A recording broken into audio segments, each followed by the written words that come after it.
Buta Pandhawa tata gati wisaya Indriyaksa sara maruta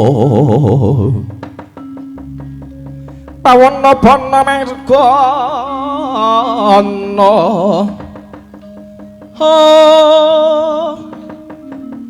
samirana lan warayang Pancabayu Pancabayu isian magulingan limon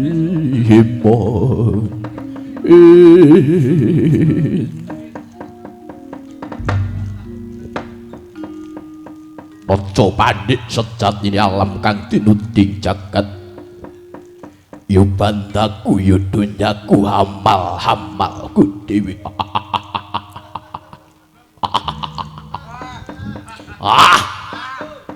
ger anakku bocah bagus anakku bocah perwira ger Jayatsena ger inggih Kanjeng Rama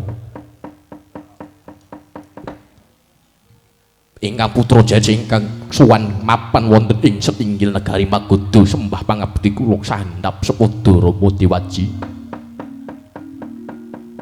ya wis tak tampa anggenmu ngaturke bekti mring wong tuwa ger mongko bombong rasane wong tuwa ora liwat pangestu kumurdyake tanpa nono Jayatsena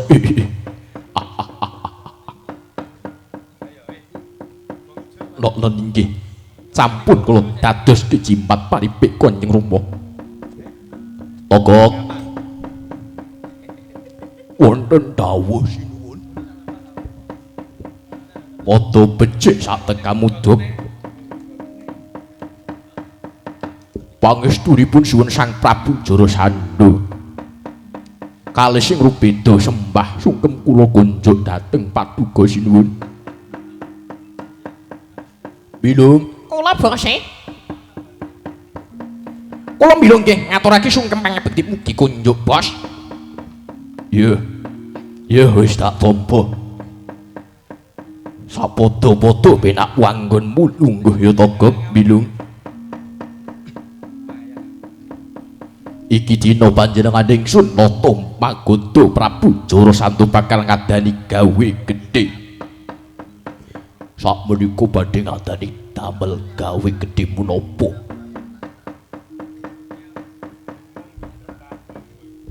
aku bakal ngadani gawe gedhe ya kuwi sesaji Raja Lodra saji Lodra niku menika menapa Rama saji Lodra kuwi sesaji kunjuk marang Sang Hyang Wang Para Rudra dewane kesugihan yen Rama wis sembodo ngadani sesaji Raja Ludra ora bakal urunga kesugihanku sundul langit tedak pitu turun pitu tangkar tumangkar babar itu muwuh ora bakal entek aku bakal dadi ratu-ratu ning jagat yen wis aku lengser ke Prabu kowe Jayatsena ngenyang kabukten bondo donyamu ora bakal entek awit wis diandani saji Kala Ludra. Nyuwun pangapunten. Lajeng caripun saji Raja Ludra menika kados pundi? Sasaji Raja Ludra ngundi dawuh Sang Hyang Bathara Ludra. Pun Rama kudu bekakak ratu 100 negara. Tegese bekakak nyembelih ratu 100 negara. Ratu 100 negara mau bakal tak tugel gulune. Ndase bakal tak pendem ana alun-alun negara Magoda. Yen kasembadan mendem ndase ratu 100 negara ana alun negara Magoda. Bakal keceh bondo donya bakal tumpuk undung ratu sak jagat.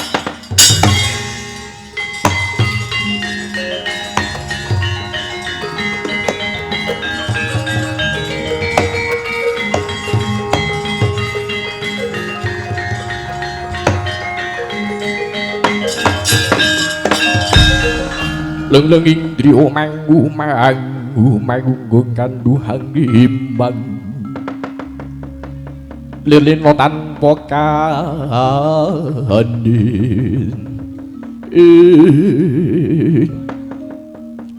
Watu Dewaji monggo kula aturi mengke karo mlingking langkung rumiyin mumpung menika dereng kepacut lalampahan karepmu piye pedah menapa duka Kanjeng Rama lenggah dampar keprabon antuk kamukten antuk kasugihan sundul langit yen anjik-anjik nyawane ratu 100 negara kula mboten sarujuk kula mboten matuk ora suwe maneh pun Rama lingsir keprabon sing tak dadike ratu ana Magoda kuwi Jayatsena yen wis sembodo ngadani saji Raja Ludra kowe bakal dadi ratu di jagat kowe bakal entuk kamukten ana kene nyuwun duka ingkang kathah Dewaji piye pedah napa kula entuk kamukten kaget kula lamun to kula ancik-ancik nyawane ratu 100 negara kula mboten sagah kula mboten trimah kisah timbang ancik-ancik nyawane lha piye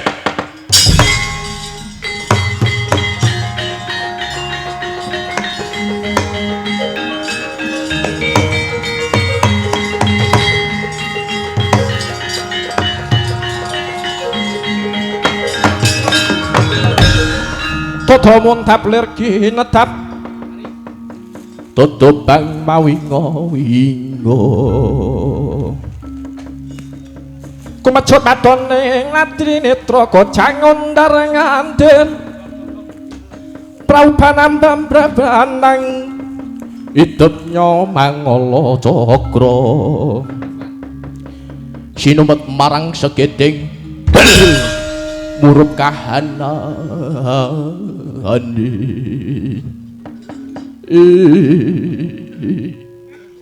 iki nemplekno wangil meneh setak Jayatsena kowe dadi anakku ora usah sok semuji-semuji ora usah suci ora usah sok duwe pakarti sing becik iki opo iki anggone bapakku bakal mati ratu 1 negara 100 negaramu kanggo diapuramu diapurmu ini kowe tak penake uripmu ora usah rekoso nanging menika kadados parwira ingkang ngawur tumrap Jayatsena ora perkara sing ngaput-aput lirik piye mboten wurunga menika badhe nampi bebendu sing gawe urip gagas sing gawe urip sare nyap iki dadak nyapun nyatane aku gagas karo sing gawe urip ora nambah sing gawe urip sing gawe romaku ya dadi ratu uripku ya wis penak ngene iki. Ngerti kowe? Kae sawangan sing padha tekun ibadah ae delok. Sing ngundang bathuke nganti ijo nyatani uripe rekoso mblegedhe. Bapakmu nyembahi Sang Hyang Rudra penak uripe. Manutuk karo bapakmu mboten Dewaji. Kula mboten sarujuk, kula mboten matuk. Prasaja kewala kula trimah dadi ratu wonten Magoda, wonten menapa-menapa tinimbang kurban ratu satus nara bangsat eleke minggat saka kene. Oh!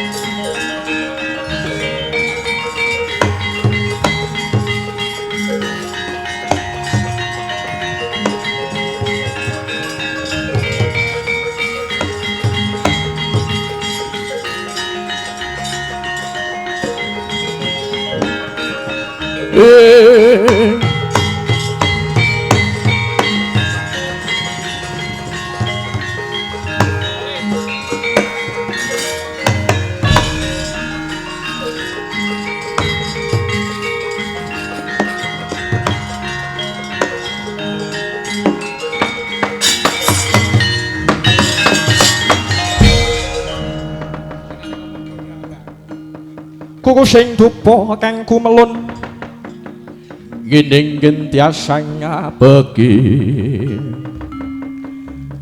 kaungku sagung cacahan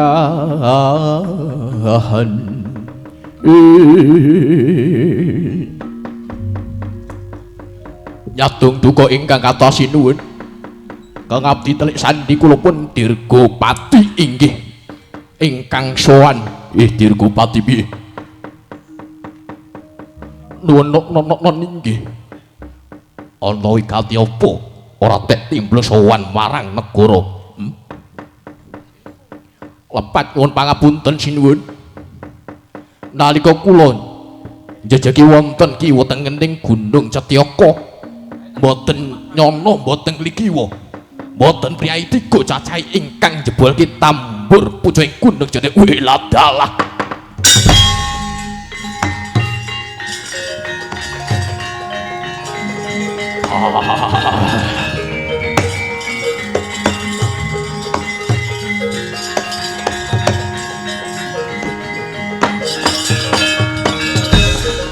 Iblis laknat dudu karepe dhewe ha.